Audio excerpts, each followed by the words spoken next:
আসসালামু আলাইকুম রহমতুল্লাহি ওবরকাতু। সুধীজন সবাই কেমন আছেন? আশা করি ভালো আছেন। আপনাদের রহমতে আল্লাহর মেহেরবানিতে অনেক অনেক ভালো আছি। তো কিছু বিনোদন দেওয়ার জন্য চলে আসলাম আজকের জমির খেতে। তো আল্লাহ দিলে আর সব বারের চায় অনেক সুন্দর ফসল হয়েছে। আল্লাহ পাক মহান আল্লাহ রাব্বুল আলামিন অনেক সুন্দর ফসল দিয়েছেন। তো দেখেন এবারকার জমির ক্ষেতের ফসল আল্লাহ দিলে অনেক সুন্দর, অনেক সুন্দর।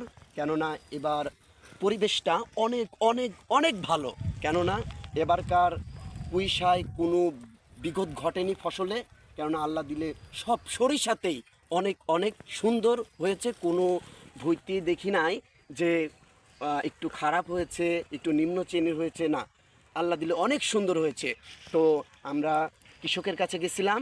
তো যাওয়ার পর এক ভাইরে জিজ্ঞেস করলাম কেমন হয়েছে। তো আল্লাহ দিলে আর সব বারের চেয়ে অনেক অনেক সুন্দর ফসল হয়েছে। তো আশা করি সবাই ভালো থাকবেন, সুস্থ থাকবেন। আরও বেশি ভিডিও পাওয়ার জন্য আমার চ্যানেলটা সাবস্ক্রাইব করবেন, লাইক দিবেন। তো আশা করি সবাই